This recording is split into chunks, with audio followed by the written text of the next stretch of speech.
வணக்கம் மக்களே, நான் உங்கள் நாமக்கல் நதி.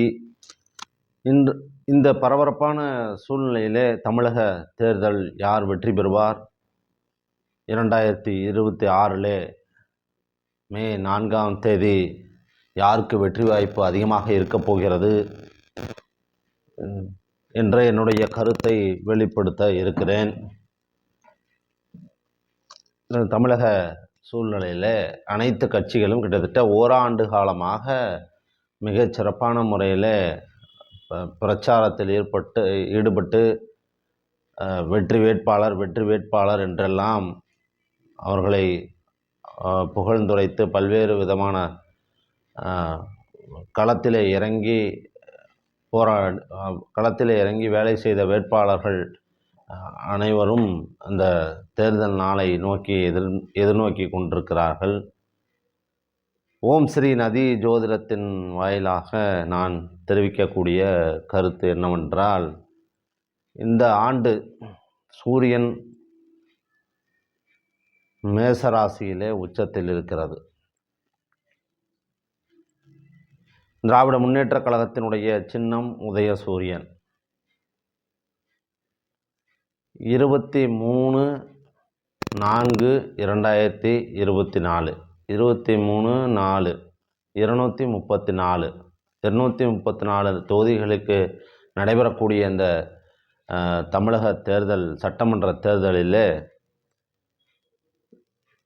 திராவிட முன்னேற்றக் கழகம்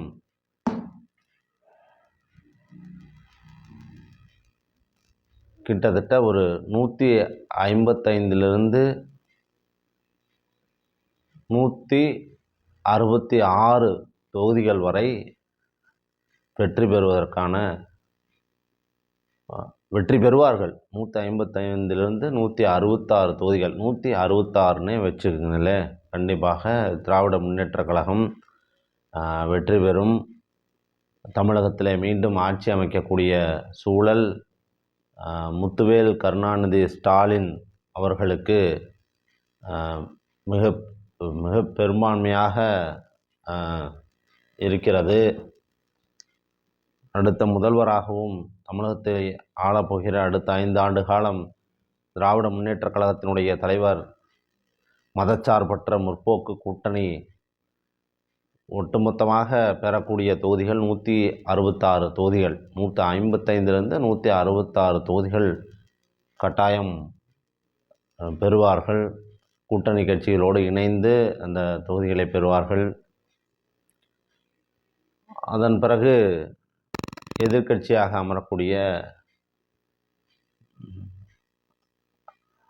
அதிமுக அவர்கள் 50லிருந்து ஒரு 60 தொகுதிகள் வரை பெறுவார்கள். புதிதாக வந்திருக்கக்கூடிய கிட்டத்தட்ட ஒரு தமிழகம் முழுவதுமே ஒரு அலை வீசுதுங்கிறாங்க, விசில் அடிக்குது, பறக்குதுங்கிறாங்க. கிட்டத்தட்ட ஒரு தமிழ்நாடு முழுவதும் ஆங்காங்கு ஒரு 80 லட்சம் வாக்குகள் பெறுவார்கள். ஒட்டுமொத்தமாக தமிழக சூழ்நிலையில் ஒரு 7% முதல் ஒரு 8% வரை, அவ்வளோதான். அந்த வாக்கு வங்கிகளை தமிழக வெற்றி கழகம் பெறும். ஒரு 2லிருந்து 3 தொகுதி வரை பெறுவதற்கான வாய்ப்புகள் தமிழக வெற்றி கழகத்திற்கு இருக்குது. திருச்சி கிழக்கு தொகுதியில் அவர் வருவதற்கான வாய்ப்பு இருக்கிறது. திருச்செங்கோடு தொகுதியும், அதன் பிறகு கோபி சட்டமன்ற தொகுதியும், இந்த 3 தொகுதிகள் வருவதற்கான, அதன் பிறகு ஈரோடு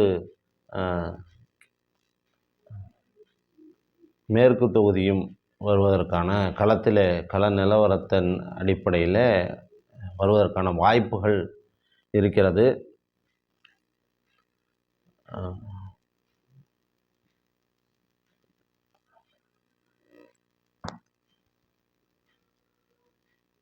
புரட்சி தமிழன் பல்வேறு முயற்சிகளை, இளைஞர்களுக்கு பல்வேறு விதமான ஒரு தமிழ் சூழலை, தமிழ் நெஞ்சங்களை நாம் தமிழர் கட்சி அவர்களும் களத்திலே உழைத்து கொண்டிருக்கிறார்கள். அத்துணை வேட்பாளர்களும் உழைத்து கொண்டிருக்கிறார்கள். அவர்களுக்கும் ஒரு 3லிருந்து 4 தொகுதி வருவதற்கான வாய்ப்புகள் இருக்கிறது. தமிழகம் முழுவதும் 2 கட்சிகள் கூட்டணி இல்லாமல் தனித்து களம் காணுகிறது. ஒன்று நாம் தமிழர் கட்சியும், இன்னொன்று தமிழக வெற்றி கழகமும். தமிழக வாழ்வுரிமை கட்சி கூட தனித்து 234 தொகுதிகளிலையும் தனித்து போட்டியிடுகிறார்கள். இதெல்லாம் ஒட்டுமொத்தமாக நான் உற்று நோக்குகிற பொழுது தமிழகத்திலே மீண்டும் ஆட்சி அமைக்கக்கூடிய சூழல் திராவிட முன்னேற்றக் கழகத்தினுடைய தலைவர் மு.க.ஸ்டாலின் அவர்கள் கண்டிப்பாக 2026 சட்டமன்ற தேர்தலிலே அந்த கட்சி மிக பெரும்பான்மையாக 155லிருந்து 166 தொகுதி வரை வெற்றி பெற்று மிகச்சிறப்பான முறையிலே மே 4ஆம் தேதி ஆட்சி கட்டிலிலே முத்துவேல் கருணாநிதி ஸ்டாலின் கண்டிப்பாக ஆட்சி அமைப்பார். நன்றி, வணக்கம். நான் உங்கள் நாமக்கல் நதி. தமிழக வெற்றி கழகம் ஈரோடு மேற்கு தொகுதி என்று சொல்லியிருந்தேன். ஆனால் மேற்கு தொகுதி வர முடியாது. ஈரோடு கிழக்கு தொகுதி தான் வர முடியும்.